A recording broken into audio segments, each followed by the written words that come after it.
जय हिंद दोस्तों, welcome to army super classes. This is Aryan Shukla. दोस्तों, आज की क्लास में हम जीके के 25 इंपॉर्टेंट क्वेश्चन डिस्कस करेंगे। ये टॉप के क्वेश्चन होंगे। कुछ ऐसे क्वेश्चन हैं जो एसएससी जीडी की परीक्षाओं में कई बार पूछे गए हैं, तो आप लोग क्लास को ध्यान से देखिएगा और क्लास के अंत में अपना स्कोर जरूर बताइए कि आपके 25 में से कितने क्वेश्चन राइट निकले। सबसे पहले आप लोग क्लास को लाइक करिए, अपने फ्रेंड ग्रुप सभी जगह शेयर कर दीजिएगा ताकि ज़्यादा से ज़्यादा लोग जुड़ सकें। और जो फ्रेंड इस चैनल पर नए हैं वो चैनल को सब्सक्राइब करेंगे, बेल आइकन को प्रेस कीजिए ताकि सभी नोटिफिकेशन आप तक पहुंच सकें। चलिए शुरू करते हैं आज की क्लास।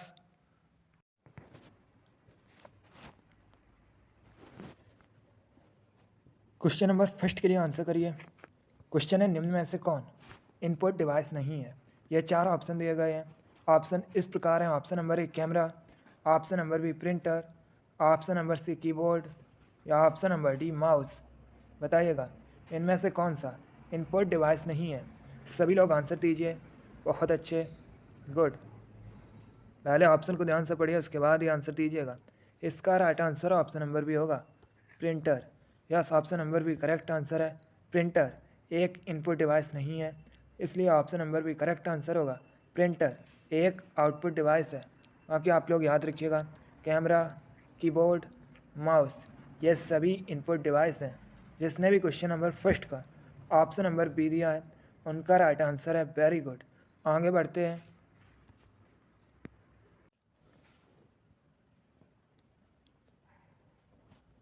क्वेश्चन नंबर 2 के लिए आंसर करिएगा। क्वेश्चन है, निम्नलिखित युग्मों का अध्ययन करें। इस तरफ आपको सहायक नदी दी गई हैं, इस तरफ मुख्य नदी दी गई हैं। बताइएगा इनमें से कौन सा युग्म सही है। सभी लोग आंसर दीजिए। क्वेश्चन को ध्यान से पढ़िए, उसके बाद ही आंसर दीजिएगा। वेरी गुड, बहुत अच्छे। Correct answer option number A होगा, केवल 3। Yes, option number A correct answer है। क्योंकि दोस्तों मानस ये ब्रह्मपुत्र की सहायक नदी है, तो option number A correct answer होगा। अब देखिएगा चंबल ये दोस्तों यमुना की सहायक नदी है और सोन ये गंगा की सहायक नदी है। बाकी मानस तो ब्रह्मपुत्र की सहायक नदी है, तो ऑप्शन नंबर ए आपका करेक्ट आंसर होगा। ऐसे भी क्वेश्चन पूछा जा सकता है कि चंबल किसकी सहायक नदी है, तो याद रखिएगा यमुना की, सोन गंगा की सहायक नदी है, मानस ब्रह्मपुत्र की सहायक नदी है। चलिए क्वेश्चन नंबर 2 का option number A correct answer होगा। आगे बढ़ते हैं।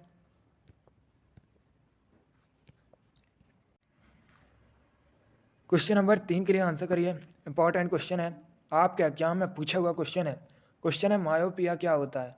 बताइएगा मायोपिया क्या होता है। सभी लोग आंसर करिएगा। बहुत अच्छे, ऑप्शन को ध्यान से पढ़िए, उसके बाद ही आंसर दीजिए। गुड। इसका राइट आंसर ऑप्शन नंबर भी होगा, निकट दृष्टि दोष। Yes, option number B correct answer है दोस्तों। मायोपिया आँख से संबंधित रोग है, इसे निकट दृष्टि दोष भी कहा जाता है, तो ऑप्शन नंबर भी आपका राइट आंसर होगा। जिसने भी क्वेश्चन नंबर 3 का ऑप्शन नंबर बी दिया है उनका करेक्ट आंसर है। बहुत अच्छे दोस्तों, अगला क्वेश्चन देखते हैं। क्वेश्चन नंबर 4 के लिए आंसर करिएगा। यह भी क्वेश्चन आपके एग्जाम में कई बार पूछा हुआ क्वेश्चन है। बताइएगा इंडिया हाउस कहाँ पर स्थित है। आपको बताना है इंडिया हाउस कहाँ स्थित है। ए लंदन में, बी न्यूयॉर्क में, सी मुंबई में या डी कैलिफोर्निया में। आपको बताना है इंडिया हाउस कहाँ पर स्थित है। आंसर करिए, इंपॉर्टेंट क्वेश्चन है। बहुत अच्छे, वेरी गुड, गुड। इसका correct answer option number A होगा, लंदन में। Yes, option number A correct answer है। ब्रिटेन की राजधानी लंदन में इंडिया हाउस स्थित है, तो option number A correct answer होगा। आपके एग्जाम में क्वेश्चन पूछा गया था कि लंदन किस नदी के किनारे बसा है, तो याद रखिएगा लंदन दोस्तों टेम्स या थेम्स नदी के किनारे बसा है। जिसने भी क्वेश्चन नंबर 4 का ऑप्शन नंबर ए दिया है उनका करेक्ट आंसर है। वेरी गुड, इसी प्रकार से आप लोग आंसर करिएगा। अगला क्वेश्चन देखते हैं।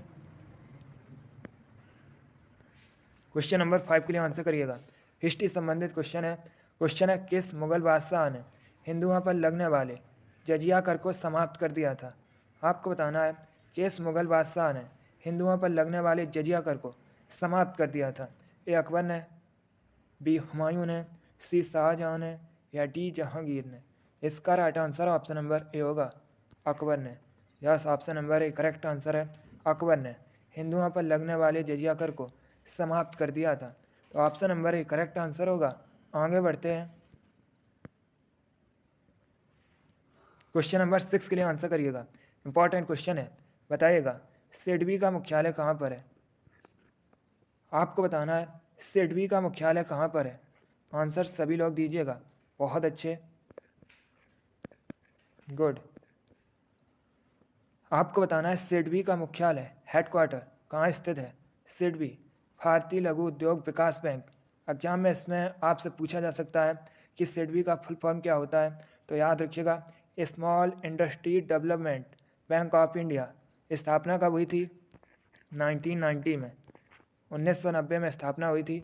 इसका हेडक्वार्टर कहाँ पर है? यह लखनऊ में स्थित है। चलिए क्वेश्चन नंबर 6 का option number A correct answer होगा। सिडबी का मुख्यालय लखनऊ में स्थित है। सिडबी की स्थापना 1990 में हुई थी। आगे बढ़ते हैं। क्वेश्चन नंबर 7, यह भी हिस्ट्री संबंधित क्वेश्चन है, इंपॉर्टेंट क्वेश्चन है, एग्जाम में पूछा हुआ क्वेश्चन है। आपको बताना है भारतीय राष्ट्रीय कांग्रेस की प्रथम महिला अध्यक्ष कौन थी? बताइएगा भारतीय राष्ट्रीय कांग्रेस की प्रथम महिला अध्यक्ष कौन थी? ए एनी बेसेंट, बी विजय लक्ष्मी पंडित, सी सरोजिनी नायडू या डी अरुणा आसफ अली। आपको बताना है भारतीय राष्ट्रीय कांग्रेस की पहली महिला अध्यक्ष कौन थी? तो इसका right answer option number A होगा, Annie Besant. Yes, option number A correct answer है दोस्तों, एनी बेसेंट भारतीय राष्ट्रीय कांग्रेस की पहली महिला अध्यक्ष थी। इन्होंने दोस्तों भारतीय राष्ट्रीय कांग्रेस के कोलकाता अधिवेशन की अध्यक्षता की थी। कब? 1917 में, 1917 में। अब आपसे एग्जाम में क्वेश्चन और पूछा जा सकता है कि भारतीय राष्ट्रीय कांग्रेस की पहली भारतीय महिला अध्यक्ष कौन थी? तो याद रखिएगा सरोजिनी नायडू भारतीय राष्ट्रीय कांग्रेस की पहली भारतीय महिला अध्यक्ष थी। दोनों अलग अलग क्वेश्चन है। चलिए क्वेश्चन नंबर 7 का option number A correct answer होगा। भारतीय राष्ट्रीय कांग्रेस की पहली महिला अध्यक्ष एनी बेसेंट थी। जिसने भी क्वेश्चन नंबर 7 का ऑप्शन नंबर ए दिया है उनका राइट आंसर है। Very good. आगे बढ़ते हैं। क्वेश्चन नंबर 8 के लिए आंसर करिएगा। इंपॉर्टेंट क्वेश्चन है, आपको बताना है राज्यसभा का सभापति कौन होता है? बताइएगा राज्यसभा का सभापति कौन होता है? ए राष्ट्रपति, बी प्राइम मिनिस्टर, सी उपराष्ट्रपति या डी स्पीकर। आपको बताना है राज्यसभा का सभापति कौन होता है। जिसने भी क्लास को लाइक नहीं किया एक बार लाइक करिए, अपने फ्रेंड ग्रुप सभी जगह शेयर कर दीजिएगा ताकि ज़्यादा से ज़्यादा लोग जुड़ सकें। और जो फ्रेंड इस चैनल पर नए हैं वो चैनल को सब्सक्राइब करेंगे, वाल आइकन को प्रेस कीजिए ताकि सभी नोटिफिकेशन आप तक पहुँच सकें। इसका right answer option number C होगा, उपराष्ट्रपति। Yes, option number C correct answer है। राज्यसभा का सभापति उपराष्ट्रपति होता है, तो option number C correct answer होगा। वर्तमान में भारत के उपराष्ट्रपति जगदीप धनखड़ हैं। चलिए क्वेश्चन नंबर 8 का option number C correct answer होगा। आगे बढ़ते हैं। क्वेश्चन नंबर 9 के लिए आंसर करिए। अच्छा क्वेश्चन है कैल्शियम किसकी वृद्धि में सहायक है? यह 4 ऑप्शन दिए गए हैं, बताइएगा इनमें से किस में कैल्शियम सहायक है वृद्धि में? बताइएगा इनमें से किसकी वृद्धि में कैल्शियम सहायक है? Good, correct answer option number भी होगा, हड्डी की। Yes, option number B correct answer होगा। आगे बढ़ते हैं। क्वेश्चन नंबर 10 के लिए आंसर करिए। इंपॉर्टेंट क्वेश्चन है, अच्छा क्वेश्चन है। अरब सागर में इनमें से कौन सी नदी गिरती है? यह 4 ऑप्शन दिए गए हैं, ए गोदावरी, बी कृष्णा, सी ताप्ती या डी महानदी। बताइएगा कौन सी नदी इनमें से अरब सागर में गिरती है? अच्छा क्वेश्चन है, very good. Correct answer option number C होगा, Tapti. Yes, option number C correct answer है दोस्तों, ताप्ती नदी अरब सागर में गिरती है, तो option number C correct answer होगा। नर्मदा नदी यह भी अरब सागर में गिरती है। बाकी गोदावरी, कृष्णा, महानदी ये दोस्तों बंगाल की खाड़ी में जाकर मिलती हैं। चलिए क्वेश्चन नंबर 10 का option number C correct answer होगा, ताप्ती अरब सागर में जाकर मिलती है। आगे बढ़ते हैं। क्वेश्चन नंबर 11 के लिए आंसर करिए। बताइएगा शेर शाह की कब्र कहाँ पर है? आपको बताना है शेर शाह सूरी का मकबरा कहाँ स्थित है? ए आगरा में, बी लाहौर में, सी बदायूं में या टी सासाराम में? बताइएगा। शेरशाह सूरी का मकबरा यह कहाँ पर स्थित है? Good. Correct answer option number D होगा, सासाराम में। Yes, option number D correct answer है। शेरशाह सूरी का मकबरा बिहार के सासाराम में स्थित है, तो option number D correct answer होगा। अगला क्वेश्चन देखते हैं। क्वेश्चन नंबर 12 के लिए आंसर करिए। यह भी इंपॉर्टेंट क्वेश्चन है। क्वेश्चन है, निम्न में से किसके शासनकाल के दौरान ह्वेनसांग भारत की यात्रा पर आया था? बताइएगा, किसके शासनकाल के दौरान ह्वेनसांग भारत की यात्रा पर आया था? ए कनिष्क, बी हर्षवर्धन, सी चंद्रगुप्त मौर्य, या डी समुद्रगुप्त? यह भी इंपॉर्टेंट क्वेश्चन है। ह्वेनसांग यह दोस्तों एक चीनी यात्री था। अब बताइएगा, किसके शासनकाल में भारत आया था? Correct answer option number B होगा, हर्षवर्धन के। Yes, option number B correct answer है दोस्तों। 7वीं सदी के दौरान यह हर्षवर्धन के शासनकाल में भारत आया था, तो option number B correct answer होगा। ह्वेनसांग चीनी यात्री था। आगे बढ़ते हैं। क्वेश्चन नंबर 13 के लिए आंसर करिए। थोड़ा सा कठिन क्वेश्चन है, बट आप लोग आंसर करिएगा। आपको बताना है व्हाइट पर्वत ये कहाँ पाए जाते हैं? बताइएगा, व्हाइट पर्वत कहाँ पाए जाते हैं? ए कनाडा में, बी नॉर्वे में, सी रसिया में, या डी यूएसए में? आपको बताना है व्हाइट पर्वत कहाँ पाए जाते हैं। इसका right answer option number D होगा, यूएसए में। Yes, option number D correct answer है। व्हाइट पर्वत यूएसए में स्थित है। आगे बढ़ते हैं।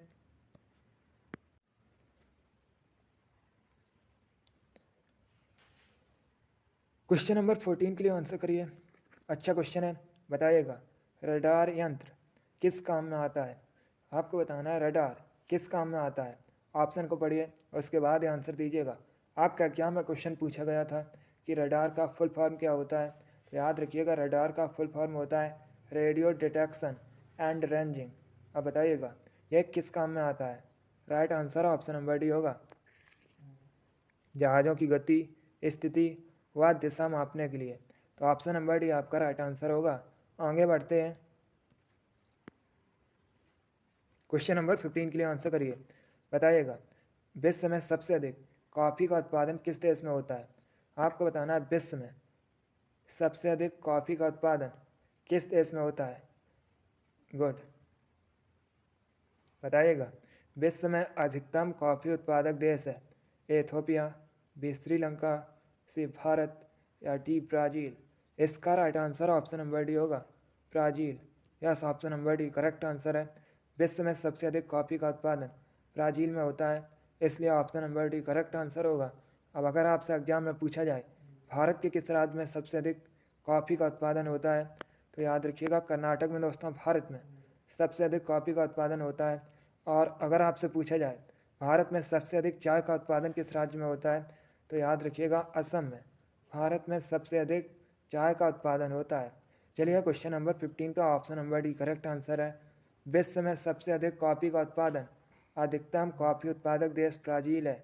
आगे बढ़ते हैं।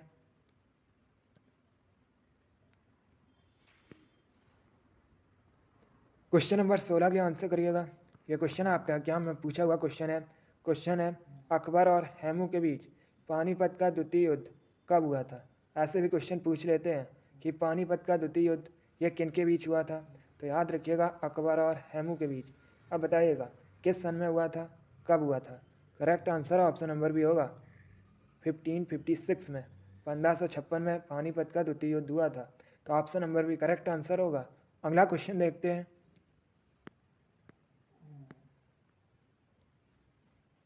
क्वेश्चन नंबर 17 के लिए आंसर करिए। यह भी इंपॉर्टेंट क्वेश्चन है। क्वेश्चन है दोस्तों, अष्टप्रधान का अर्थ क्या था? बताइएगा, अष्टप्रधान इसका अर्थ क्या था? ऑप्शन को पढ़िए और उसके बाद आंसर करिएगा। ऑप्शन इस प्रकार है। ऑप्शन नंबर ए, मंत्रियों की एक परिषद जो मराठा शासक के सलाहकार के रूप में कार्य करती थी। ऑप्शन नंबर बी, कुछ नेताओं द्वारा बताए गए अष्टमार्ग। ऑप्शन नंबर सी, एक तरह का कर। या ऑप्शन नंबर डी, उपरोक्त में से कोई नहीं। अब बताइएगा अष्टप्रधान का अर्थ क्या था? इसका correct answer option number A होगा। Yes, option number A correct answer है दोस्तों। अष्टप्रधान मंत्रियों की एक परिषद थी जो मराठा साम्राज्य के सलाहकार के रूप में कार्य करती थी, तो ऑप्शन नंबर ए आपका राइट आंसर होगा। आगे बढ़ते हैं। क्वेश्चन नंबर 18 के लिए आंसर करिए। क्वेश्चन है, भारत में गरीबी हटाओ का नारा किस पंचवर्षीय योजना के अंतर्गत दिया गया था? यह भी इम्पोर्टेंट क्वेश्चन है, बताइएगा। गरीबी हटाओ का नारा भारत में किस पंचवर्षीय योजना के अंतर्गत दिया गया था? ए पहली, बी दूसरी, सी चौथी या डी पाँचवीं? इसका right answer option number D होगा, पाँचवीं। Yes, option number D correct answer है। भारत में गरीबी हटाओ का नारा पाँचवीं पंचवर्षीय योजना के अंतर्गत दिया गया था, तो option number D correct answer होगा। आगे बढ़ते हैं। क्वेश्चन नंबर 19 के लिए आंसर करिए। बताइएगा, राष्ट्रीय रासायनिक प्रयोगशाला कहाँ स्थित है? आपको बताना है राष्ट्रीय रासायनिक प्रयोगशाला यह कहाँ पर स्थित है? ए चंडीगढ़ में, बी भावनगर में, सी पुणे में या डी पणजी में? बताइएगा, राष्ट्रीय रासायनिक प्रयोगशाला कहाँ पर स्थित है? इसका right answer option number C होगा, पुणे में। Yes, option number C correct answer है। महाराष्ट्र के पुणे में राष्ट्रीय रासायनिक प्रयोगशाला स्थित है, तो ऑप्शन नंबर सी आपका राइट आंसर होगा। अगला क्वेश्चन देखते हैं।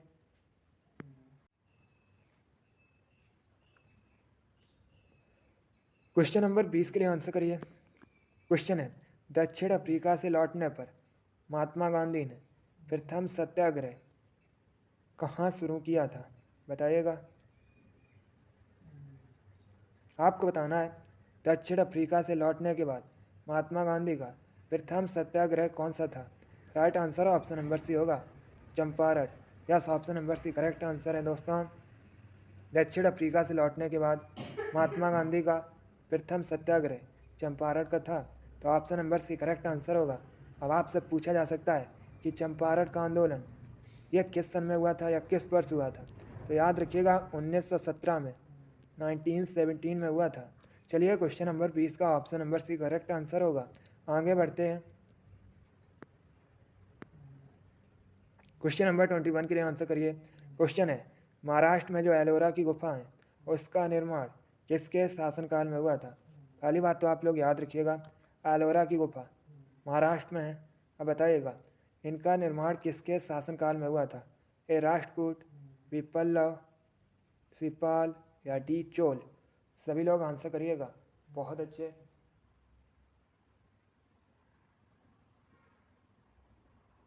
गुड। इसका राइट आंसर क्या होगा? Correct answer option number A होगा, Rashtrakuta. Yes, option number A correct answer है दोस्तों। महाराष्ट्र में एलोरा की गुफाओं का निर्माण राष्ट्रकूट के शासनकाल में हुआ था, तो option number A correct answer होगा। आगे बढ़ते हैं। क्वेश्चन नंबर 22 के लिए आंसर करिएगा। इजी क्वेश्चन है, यह क्वेश्चन है एग्जाम में पूछा हुआ क्वेश्चन है। बताइएगा, क्षेत्रफल की दृष्टि से भारत का सबसे बड़ा राज्य कौन सा है? आपको बताना है क्षेत्रफल की दृष्टि से भारत का सबसे बड़ा राज्य। ए उत्तर प्रदेश, बी बिहार, सी राजस्थान या डी महाराष्ट्र? आंसर करिएगा। अगर आपसे पूछा जाए भारत के किस राज्य में सबसे अधिक जनसंख्या है, तो याद रखिएगा उत्तर प्रदेश में। बताइएगा, क्षेत्रफल की दृष्टि से भारत का सबसे बड़ा राज्य कौन सा है? गुड। इसका right answer option number C होगा, Rajasthan. Yes, option number C correct answer है। क्षेत्रफल की दृष्टि से भारत का सबसे बड़ा राज्य राजस्थान है, तो option number C correct answer होगा। एग्जाम में क्वेश्चन पूछा जाता है कि भारत के किस राज्य में जनसंख्या घनत्व सबसे अधिक है, तो याद रखिएगा बिहार में दोस्तों। और क्षेत्रफल की दृष्टि से भारत का सबसे बड़ा राज्य कौन सा है? राजस्थान है। भारत में सबसे अधिक जनसंख्या कहाँ पर है? उत्तर प्रदेश में है। और क्षेत्रफल की दृष्टि से भारत का सबसे छोटा राज्य कौन सा है? तो याद रखिएगा गोवा। ये सभी इंपॉर्टेंट क्वेश्चन है। चलिए, क्वेश्चन नंबर 22 का option number C correct answer होगा। आगे बढ़ते हैं। क्वेश्चन नंबर 23 के आंसर करिएगा। क्वेश्चन है, भारत एवं पाकिस्तान का विभाजन किस योजना के तहत हुआ था? इसका right answer option number A होगा, माउंट बैटन योजना। Yes, option number A correct answer होगा। आगे बढ़ते हैं, अगला क्वेश्चन देखते हैं। क्वेश्चन नंबर 24 के लिए आंसर करिए। यह भी क्वेश्चन आपके एग्जाम में पूछा हुआ क्वेश्चन है। क्वेश्चन है, तंबाकू में पाया जाने वाला रसायन इनमें से कौन सा है? बताइएगा, इनमें से कौन सा रसायन तंबाकू में पाया जाता है? बहुत अच्छे। इसका right answer option number B होगा, nicotine. Yes, option number B correct answer है, निकोटीन तंबाकू में पाया जाने वाला रसायन है। तो option number B correct answer होगा। आगे बढ़ते हैं। क्वेश्चन नंबर 25 के लिए आंसर करिए। क्वेश्चन है, भारत में न्यायपालिका निम्न की देखरेख में कार्य करती हैं? ए प्रधानमंत्री की देखरेख में, बी राष्ट्रपति की देखरेख में, सी संसद की देखरेख में, या डी स्वतंत्र होती हैं? बताइएगा, भारत में न्यायपालिका किसकी देखरेख में कार्य करती हैं? इसका right answer option number D होगा, स्वतंत्र। Yes, option number D correct answer है दोस्तों, भारत में न्यायपालिका स्वतंत्र कार्य करती हैं। तो ऑप्शन नंबर डी आपका राइट आंसर होगा। जिसने भी क्वेश्चन नंबर 25 का ऑप्शन नंबर डी दिया उनका राइट आंसर है। वेरी गुड, बहुत अच्छे दोस्तों, गुड। चलिए दोस्तों, आज की क्लास में हमने 25 जीके के इंपॉर्टेंट क्वेश्चन डिस्कस किए with extra fact. I hope आप सभी को यह क्वेश्चन समझ आए होंगे। सो क्लास को लाइक करिए, शेयर करिए। चैनल पर नए हैं तो चैनल को सब्सक्राइब कीजिए, बेल आइकन को प्रेस कीजिए ताकि सभी नोटिफिकेशन आप तक पहुंच सके। आप लोग अपना स्कोर जरूर बताइए कि आपके 25 में से कितना क्वेश्चन राइट निकले। चलिए, इसी के साथ मैं आपको मिलूँगा अगली क्लास में। Thank you guys, thank you for watching. God bless you all.